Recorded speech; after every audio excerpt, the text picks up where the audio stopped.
Если сумеешь содержать тайгана, то познаешь счастье.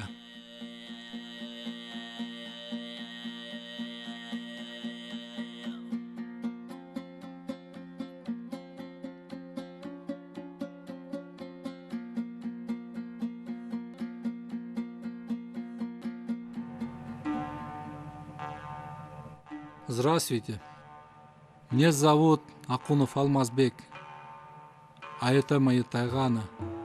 Сактан, Гоккуш и Кумайык.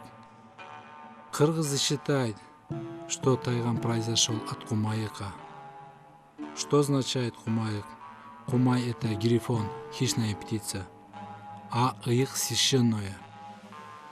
До сих пор в народе часто встречается кличка тайгана, как Аккуш, Каракуш, Гоккуш, Ылачын, Туйгун, Карчыга и так далее. Все эти слова связаны с ловчими хищными птицами. Я здесь должен особо отметить, Кумайык даже упоминается в эпосе Манас.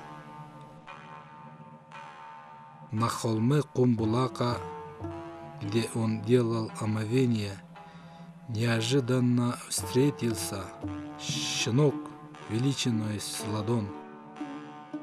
Он еще не раскрыл глаза, попался на глазу хану Манасу. Он, щенок новорожденный, закричал тогда тигр Манас. Что нашел Кумайык? Это настоящий Кумайык, он сказал. И назвал его Кумайык, быстро зарезал белую кобылу, и тогда великодушный Бакай дал имя щенку Кумайык.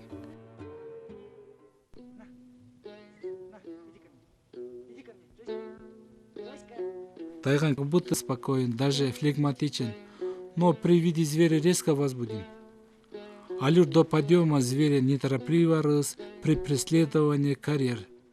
Обладает хорошей маневренностью, резвостью, зоркостью, злобой к зверю чутьем. Способен к длительной скачке. Она хорошо переносит экстремальные высокогорные условия. Короче говоря, это настоящий охотник.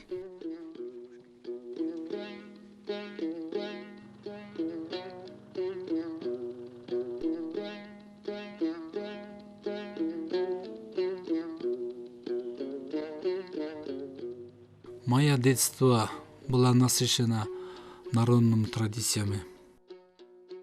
Большую благодарность хочу выразить своему отцу Чалыке. Он меня со своими рассказами привел любовь к народным традициям. Поэтому с самого детства я мечтал охотиться с ловчими птицами и тайганами и так далее. А эта любовь сохранится до сих пор. Сейчас моей целью является восстановление древней породы тайганов. Тайган — это тайган, а остальные породы собаки. Многие народы так считают. И как говорится в кыргызской пословице, куш төрөсү будайык, ит төрөсү кумайык. В переводе царем птиц является будайык, а царем собак кумайык, тайган. Если бы мы услышали размышления тайгана как повести гротеска Франца Кафки, исследование одной собаки, то услышали бы упрек в наш адрес. Потерять такой подарок предков, какой был у древнего тайгана фас: стройные ноги, красивая постановка головы, гладкая шерсть, что всегда вызывало одобрение. Но главное, ведь с древних времен тайган был верным спутником наших отцов в тяжелой кочевой жизни. Возрождение тайгана стало моей целью в жизни. В течение 2 лет я объездил почти весь Кыргызстан, чтобы искать волкодавов тайганов, где выкупал, где обменивал. Вот, к примеру, тайгана Коккуша выменял на чистопородную английскую кобылу, за что прослыл чудаком. Я еще не могу понять одного, почему нам, кыргызам, помогает из-за бугра. Как-то стыдно ходить со своими проблемами, с протянутой рукой. Мне помогли по проекту Глобальный экологический фонд, программа малых грантов в Кыргызстане по сохранению национальных видов охоты. Здесь в Бакамбаево мы организовывались ассоциацию любителей национальной охоты, где создал питомник тайганов, волкодавов. Моя задача стала заинтересовать молодежь. К примеру, вот Талгарбек мне хорошо помогает, и Аксакал Кобегон со своим сыном Уланом и внуком Темирбеком всегда активные помощники. У нас традиция, Аксакалы передает свой богатый опыт молодым. Я думаю, что такая порода нету нигде, это универсальная порода. И она как гончая, борзая, сторожевая годится. Что значит универсальная? Она по следам хорошо работает, как гончий, быстрее догоняет зверя, как борзая, незаменимый сторож, и она хорошо охраняет от различных хищников, как овчарка.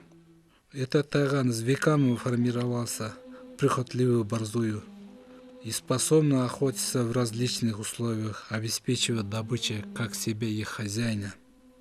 Что говорит, последние годы мы почти потеряли породную линию тайганов. Этого нам не простили бы наши дети и внуки. Мы сейчас обучаем тайган охотиться вместе с ловчими птицами, так как наши предки делали это. То есть охотник кыргыз никогда отдельно с тайганами или без тайгана с ловчими птицами не охотились. Не зря у народа есть пословица «и тагытып куш салу». Сейчас многие товарищи, любители тайганов это забыли. Тайган, беркут это взаимосвязано.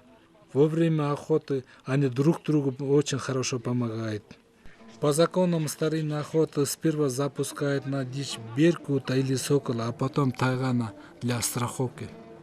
Пример вот, мои тайганы спокойные, безобидные. Они только на охоте проявляют себя. Никто не подумает, что вот эти тайганы самого страшного зверя волка берет. Даже вот кокуш, когда убивает волка, он начинает есть. Обычно тайганы берет волка не силой, а ловкостью и хитростью.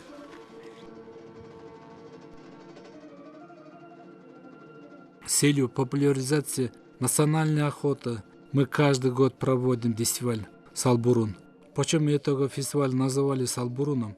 Это охота предков. Салбурун – групповая комплексная дальняя охота. Сейчас наш фестиваль, который мы проводим, пользуется большой популярностью. На него съезжаются любители национальной охоты со всей республики. В этом году мы выходим на международный уровень. А главное, радует возрождение старинного вида охоты. А всегда национальная охота считается полезным экологической охотой, и она ближе к природе. У русского народа есть пословица: национальная охота с соколами и борзыми считались царским охотой. Вы знаете, есть версия, что популярное развлечение кокбуры произошло от Салбуруна. Наши предки выходили охоту на волка. С помощью тайганем они брали волка. Один из джигитов клал его тушу волка поперек седла, а остальные старались эту тушу отнять у него. Таким образом, шутки двигались к направлению Аюлу, где бросали к юрте глава рода или аксакалу. Так и по имени волка родилась самая популярная состязание кокбуры, имеющее отношение к ритуальной тотемной культовой практике.